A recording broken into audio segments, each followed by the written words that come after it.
का मौकफ है इलेक्शन ना कराने के लिए। इसमें थोड़ा सा फवाद ये भी बताएंगे कि अमली तौर पर ये खौफजदा हैं कि ये इलेक्शन लड़ने के अवाम में जाने के काबिल नहीं है और ये बहाने ढूंढ रहे हैं और जो कुछ कल इन्होंने बिल में रात को करने की कोशिश की है वो मुंह की खाएंगे। आज अदलिया ने बिल्कुल वाज़े तौर पर कर दिया है कि ये डंके की चोट से 3 और 2 का फैसला है और इंशाअल्लाह ताला प्रोसीडिंग बड़ी ज़बरदस्त जा रही हैं। उन्होंने अटार्नी जनरल सिंध को भी KPK को बुलाया, पंजाब को भी बुलाया और बेहतर अटार्नी जनरल को भी बुलाया। इलेक्शन कमीशन का कोई मसला नहीं, उसने तो कहा कि मेरे पास ना पैसे हैं, ना फोर्स है, ना माल है, ना इंटीरियर मिनिस्ट्री की इजाज़त है।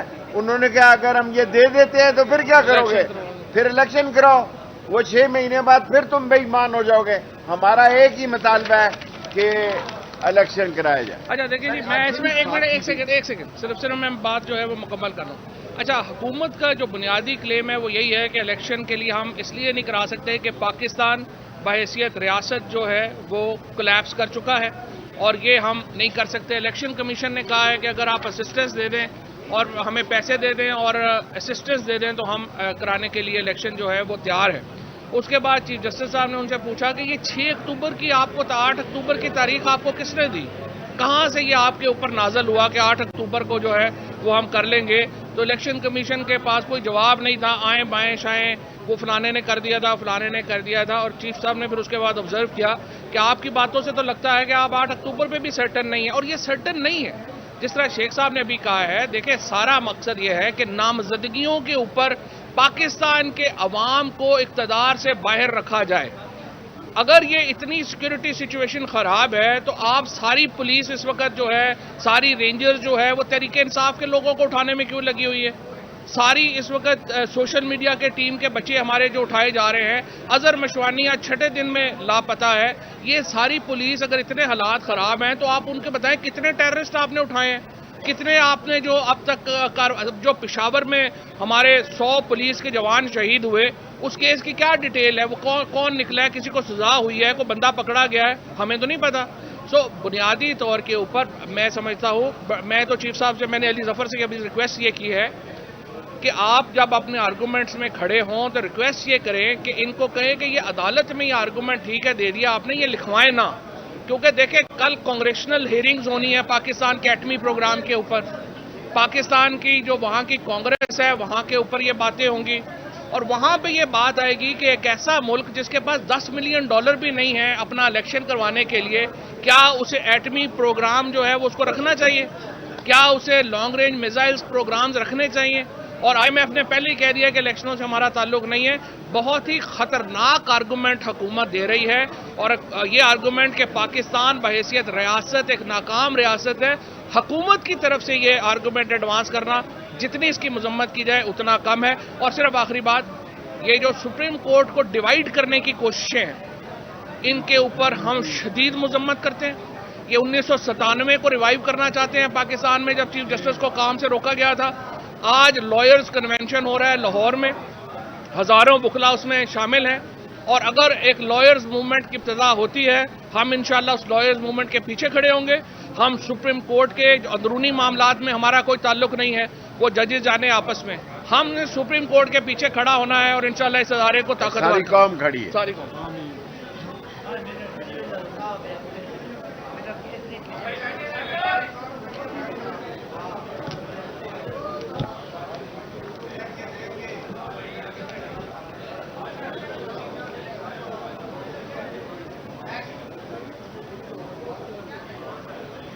ये पड़ा है राइटिंग कल से परेशानी।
नहीं चलो नहीं चलो।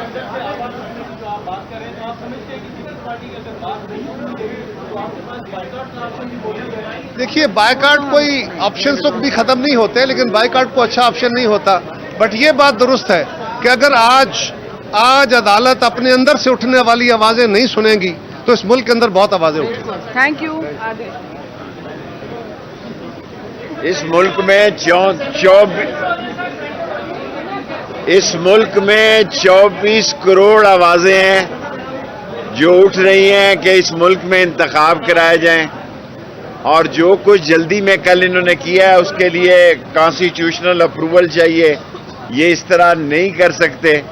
और आज जजेस ने भी इलेक्शन कमीशन को कहा कि भाई आपका मसला सिर्फ ये है कि आपके पास पैसे नहीं है, सिक्योरिटी नहीं है और आपके पास अखराजात नहीं है, और उसने अगर वो दे दिए जाएं तो फिर आप कहां, और 6 महीने बाद भी आप बेईमान हो जाएं तो आप कहां जाएंगे। इनको लाया इसलिए गया है कि इस मुल्क में इमरान खान की हुकूमत का रास्ता रोका जाए। इनको लाया इसलिए गया है कि इलेक्शन से फरारी हासिल किया जाए। किसी कीमत पर इनको इलेक्शन से फरारी होने नहीं दिया जाएगा। फवाद बेहतर लीगली जरा बेहतर बात। अच्छा जी, आज के जो दो हिस्से थे आज डिबेट के। एक हिस्सा है डिबेट का कि आज को बेंच जो है वो 3-2 या 4-7 वाला जो मसला था वो सेटल डाउन हो गया, और इलेक्शन कमीशन ने सुप्रीम कोर्ट को बता दिया कि हम समझते हैं कि फैसला जो था वो 3-2 से था, लिहाजा हमने फैसला जो है उसके ऊपर अमल दरामद कर दिया है। लिहाजा जो बेंच के बारे में जो मामलात और चीज़ें उठाई गई थी वो तो शुरू में ही ख़त्म हो गई, और अब जो बेंच है वो दूसरे हिस्से की तरफ जा रहा है, जिसमें उन्होंने इलेक्शन कमीशन से पूछा कि आप इलेक्शन क्यों नहीं करा रहे, और इलेक्शन कमीशन ने उसके जवाब में ये कहा कि हमें ये बताया गया है कि पाकिस्तान बहैसियत रियासत कोलैप्स कर गया है, ना हमारे पास 8-10 मिलियन डॉलर हैं जिससे हम ये इलेक्शन करवा सकें, ना हमारे पास सिक्योरिटी के लिए लोग हैं कि जिनको हम सिक्योरिटी दे सकें, और ना ही कोई ऐसा और हमारा बाकी रह गया है कि जिससे हम कहें कि ये मुल्क एक फंक्शनल मुल्क है। मैं ये समझता हूं कि अल्लाह का लाख लाख शुक्र है कि आज ये समाअत जो है वो लाइव नहीं थी। वैसे तो मैं चीफ जस्टिस साहब से रिक्वेस्ट करता हूं कि ये लाइव दिखा दें कि हुकूमत कह क्या रही है मुल्क के बारे में। हुकूमत ये कह रही है कि जनाब यहाँ पे इतना ज़्यादा दहशत गर्दी है कि हम उसे कंट्रोल नहीं कर सकते, यहाँ पर इतना ज़्यादा पैसों का बहरान है कि हम पैसे नहीं दे सकते, और बुनियादी तौर के ऊपर पाकिस्तान एक फेल्ड स्टेट है। ये हुकूमत का मौक़िफ़ है इलेक्शन ना कराने के लिए। इसमें थोड़ा सा फवाद ये भी बताएंगे कि अमली तौर पर ये खौफजदा हैं कि ये इलेक्शन लड़ने के अवाम में जाने के काबिल नहीं है और ये बहाने ढूंढ रहे हैं, और जो कुछ कल इन्होंने बिल में रात को करने की कोशिश की है वो मुंह की खाएंगे। आज अदलिया ने बिल्कुल वाज़े तौर पर कर दिया है कि ये ढंके की चोट से 3 और 2 का फैसला है, और इंशाअल्लाह ताला प्रोसीडिंग बड़ी ज़बरदस्त जा रही हैं। उन्होंने अटार्नी जनरल सिंध को भी KPK को बुलाया, पंजाब को भी बुलाया, और अटार्नी जनरल को भी बुलाया। इलेक्शन कमीशन का कोई मसला नहीं, उसने तो कहा कि मेरे पास ना पैसे हैं, ना फोर्स है, ना माल है, ना इंटीरियर मिनिस्ट्री की इजाजत है। उन्होंने कहा अगर हम ये दे देते हैं तो फिर क्या करोगे, फिर इलेक्शन कराओ, वो 6 महीने बाद फिर तुम बेईमान हो जाओगे। हमारा एक ही मुतालबा है कि इलेक्शन कराया जाए। अच्छा देखिए जी, मैं इसमें एक सेकंड सिर्फ मैं बात जो है वो मुकम्मल कर लूँ। अच्छा, हुकूमत का जो बुनियादी क्लेम है वो यही है कि इलेक्शन के लिए हम इसलिए नहीं करा सकते कि पाकिस्तान बहैसियत रियासत जो है वो कोलैप्स कर चुका है, और ये हम नहीं कर सकते। इलेक्शन कमीशन ने कहा है कि अगर आप असिस्टेंस दे दें और हमें पैसे दे दें और असिस्टेंस दे दें तो हम कराने के लिए इलेक्शन जो है वो तैयार है। उसके बाद चीफ जस्टिस साहब ने उनसे पूछा कि ये 6 अक्टूबर की आपको 8 अक्टूबर की तारीख आपको किसने दी, कहाँ से ये आपके ऊपर नाजल हुआ कि 8 अक्टूबर को जो है वो हम कर लेंगे। तो इलेक्शन कमीशन के पास कोई जवाब नहीं था, आए बाएं शाएं वो फलाने ने कर दिया था, फलाने ने कर दिया था। और चीफ साहब ने फिर उसके बाद ऑब्जर्व किया कि आपकी बातों से तो लगता है कि आप 8 अक्टूबर पे भी सर्टन नहीं है, और ये सर्टन नहीं है। जिस तरह शेख साहब ने भी कहा है, देखिए सारा मकसद यह है कि नामजदगियों के ऊपर पाकिस्तान के अवाम को इक़्तिदार से बाहर रखा जाए। अगर ये इतनी सिक्योरिटी सिचुएशन खराब है तो आप सारी पुलिस इस वक्त जो है, सारी रेंजर्स जो है वो तहरीके इंसाफ के लोगों को उठाने में क्यों लगी हुई है? सारी इस वक्त सोशल मीडिया के टीम के बच्चे हमारे जो उठाए जा रहे हैं, अजहर मशवानी आज 6ठे दिन में लापता है। ये सारी पुलिस अगर इतने हालात खराब हैं तो आप उनके बताएं कितने टेररिस्ट आपने उठाए हैं, कितने आपने जो अब तक जो पेशावर में हमारे 100 पुलिस के जवान शहीद हुए, उस केस की क्या डिटेल है? वो कौन निकला है? किसी को सजा हुई है? कोई बंदा पकड़ा गया है? हमें तो नहीं पता।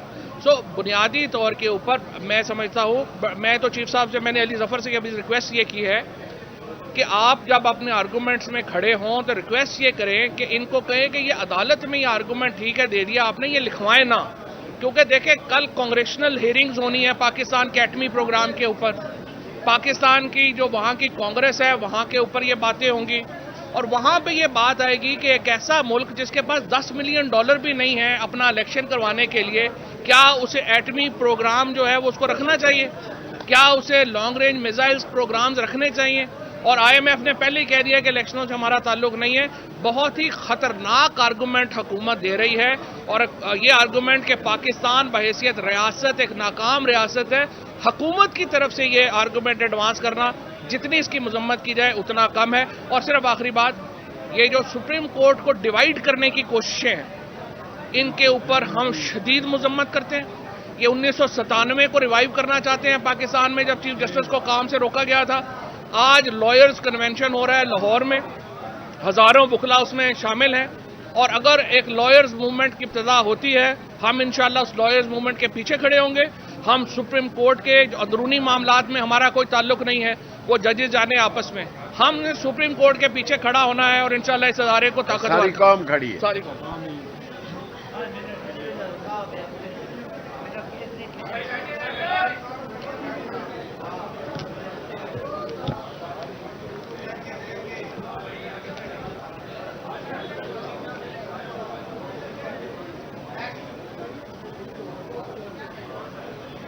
ये खड़ा है राइटिंग कल से परेशानी।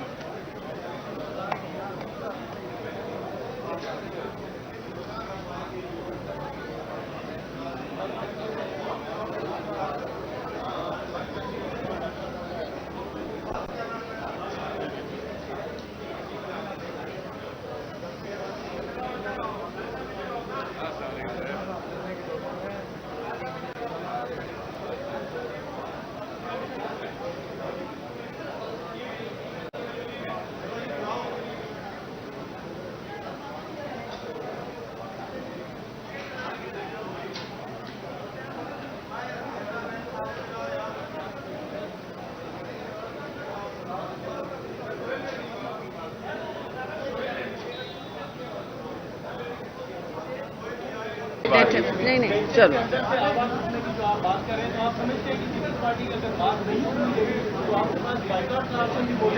देखिए, बायकॉट कोई ऑप्शन तो भी खत्म नहीं होते, लेकिन बायकॉट को अच्छा ऑप्शन नहीं होता। बट ये बात दुरुस्त है कि अगर आज अदालत अपने अंदर से उठने वाली आवाजें नहीं सुनेगी तो इस मुल्क के अंदर बहुत आवाजें उठेंगी। Thank you. इस मुल्क में 24 करोड़ आवाजें हैं जो उठ रही हैं कि इस मुल्क में इंतखाब कराए जाएं, और जो कुछ जल्दी में कल इन्होंने किया है उसके लिए कॉन्स्टिट्यूशनल अप्रूवल चाहिए। ये इस तरह नहीं कर सकते।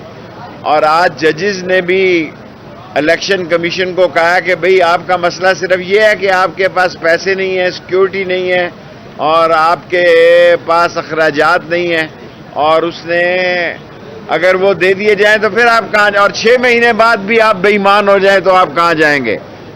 इनको लाया इसलिए गया है कि इस मुल्क में इमरान खान की हुकूमत का रास्ता रोका जाए। इनको लाया इसलिए गया है कि इलेक्शन से फरारी हासिल किया जाए। किसी कीमत पर इनको इलेक्शन से फरारी होने नहीं दिया जाएगा। फवाद बेहतर लीगली जरा बेहतर बात। अच्छा जी, आज के जो दो हिस्से थे आज डिबेट के। एक हिस्सा है डिबेट का कि आज को बेंच जो है वो 3-2 या 4-7 वाला जो मसला था वो सेटल डाउन हो गया और इलेक्शन कमीशन ने सुप्रीम कोर्ट को बता दिया कि हम समझते हैं कि फैसला जो था वो 3-2 से था, लिहाजा हमने फैसला जो है उसके ऊपर अमल दरामद कर दिया है। लिहाजा जो बेंच के बारे में जो मामलात और चीज़ें उठाई गई थी वो तो शुरू में ही ख़त्म हो गई और अब जो बेंच है वो दूसरे हिस्से की तरफ जा रहा है, जिसमें उन्होंने इलेक्शन कमीशन से पूछा कि आप इलेक्शन क्यों नहीं करा रहे, और इलेक्शन कमीशन ने उसके जवाब में ये कहा कि हमें ये बताया गया